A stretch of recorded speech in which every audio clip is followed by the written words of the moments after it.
I've got a couple of photograph tricks and tips that you need to know about and you need to stay aware of, especially when you take pictures of items that are figures of people, figurines, animals. If it's a Christmas item, Santa Claus, nativity scenes, you need to keep the following in mind when you're taking pictures of people and animals. And I want to show you a couple of examples and see what you think. I'm going to give you a chance to tell me what's wrong with these before I tell you what's wrong with them. So let's look at this first one. It's a cute little Kelly toy teddy bear. And what do you think is wrong with this picture, if anything? Now, some of these are trick questions. There's nothing wrong with some of these. There may not be anything wrong with this picture. What's wrong with this picture? What do you think? Well, let's start analyzing it. Number one, it's got a white background. That's important. I've already told you that before, that for your hero picture, your first picture, it needs to have a white background. Does eBay require it? Not anymore. Does eBay want you to have it? Oh, yes. They even put a tool in their app for the phone and the computer and web browsers that actually remove the backgrounds and make a white background. Is the picture square? Do all pictures have to be square? Oh, yeah, and I've told you that before. And you need to watch that video, because if all your pictures aren't square, you are going to miss some sales of some items, because on a phone, non-square images will often get cut off, and buyers don't know what your item looks like way up there or way down there where it's cut off or off to the sides. All pictures must be square, and your first picture should have a white background. Is this picture square? You may or may not be able to tell, but yes, it is. This is a square picture, and it's got a white background, and it's a pretty clear picture, nice colors, everything looks great. So is there anything wrong with it? Oh, yes. What's wrong with it is it's not close enough. You don't want your buyers to have to get out the telescope in order to see your pictures. You want to make sure that you frame your pictures properly. So on items such as, well, on anything that you sell, you want your item to pretty much take the entire square of the picture, especially on the first picture. Now, other times you're showing different angles, you're showing small, maybe a mark or two, maybe a little chip is off some item.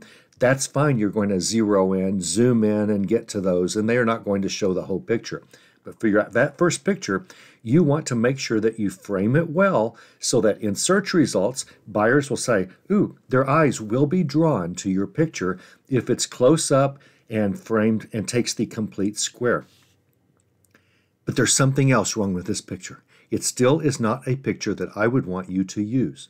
I'm going to show you what that is right now, and it's a subtle difference. So here it is. Boom. What's the difference? This bear is looking at the potential buyer, the eye to eye, eyes to eyes. Your eyes are a gateway to your soul.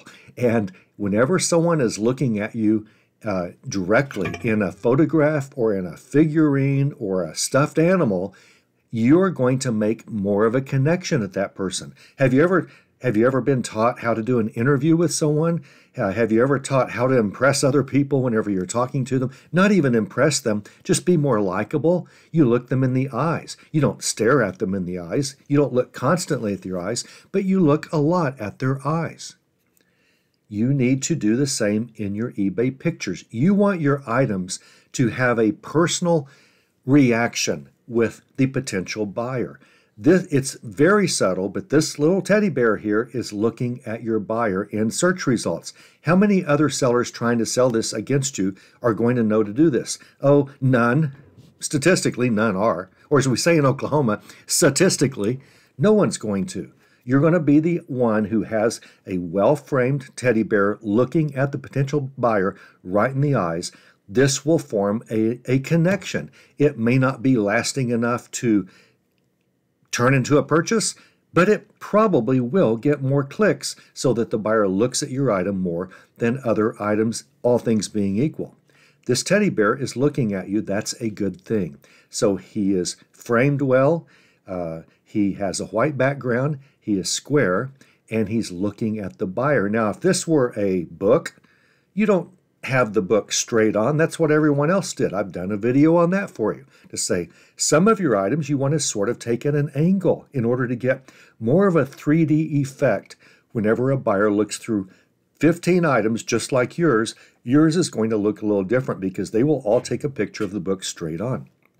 But when it comes to figurines and animals, you want them looking at your buyer. This picture I chose as the background for our video. She's looking right at us. I don't like her. I don't even know why I use this, except it's a free picture to use, and it's never used anywhere else. This is the only place on earth it's ever been used, and she's got cameras, and she's looking at you in the eye, but she's kind of wild, isn't she? Okay, let's look at somebody else. It even applies, as I said, to animals. Here's a little owl. The owl is perfect. White background, square picture, well framed, and that owl is looking right at your buyer. This is a good first picture if you were to sell this little owl salt. There's also a pepper shaker. This is a salt shaker. It's usually sold as a set. If I were selling both of them, if I were taking pictures of both of them right now in order to sell, I would have both the salt and pepper shaker owl looking right at the buyer's eyes. Here's another item. How about this little guy? He's a little penguin, and his head comes off, and you can use it as like a trinket box or a candy dish or something like that. He's looking, or she's looking, right at the potential buyer. This also applies to people, of course. What about this figure right here? At first, these two little boys, they kind of look like they are doing everything that the picture is supposed to do. The two little boys are kind of looking at the camera. The two little boys are looking straight up front. This is not at an angle because that would kind of take the buyer out of the eyeball loop of these two little boys. The little boys are basically looking at the potential buyer almost. The thing is, there's a little slight adjustment, and I really want you to take this stuff seriously. I really want your listings to be slightly better every single day. I want you to just get better and better every single day. I want you to rise in this eBay search engine a little bit more every single day, all things being equal on the average. I want you listening to this channel, being in our Facebook group possibly. You're free to join. It's free. I want you to have better and better listings every single day. Just a little bit better, if that's fine. Don't make huge adjustments all at once. Just a little bit better each day to get a little bit higher in the search engine. Here is a better picture of these two little boys. Click. Now, the thing is, they are kind of looking up. They're not looking straight on. You can't even really tell the difference here. Here they are, both pictures side by side. There's just a real subtle difference, but to me, this is important. To me, the picture on the right, the boys are looking up, so I took this picture from a little bit higher angle. You can't see the base or the figure quite as much, and again, this is really a minor difference, I know. But those four eyes have more of a focus of the buyer. They are looking more at the buyer from the second picture than they are in the first. This is how important this stuff is, because I want your search results. I want anytime someone searches for anything you're selling, I want them to look through all the search results, and you're going to be higher and higher every time. But even if you're not number 1 or 2 or even 3, if the buyer is looking down that page at other items, the buyer gets 6 results whenever the buyer searches for one of these figurines of these two boys. I want your search results to be the one they're looking through and then their eyes stop on, because these 4 eyes, these 2 little boys, caught their eye. That can turn a scrolling into a click-through, which can then turn into a purchase for you. If you have any questions about this or anything else, ask. I know this is considered a very advanced eBay YouTube channel, and it is. It will continue to show you only advanced features, but you can ask anything, anytime, on any subject, even if maybe it's been asked before, even if it's beginning. Feel free to just post a question in the comments below. I answer every single question. Thanks.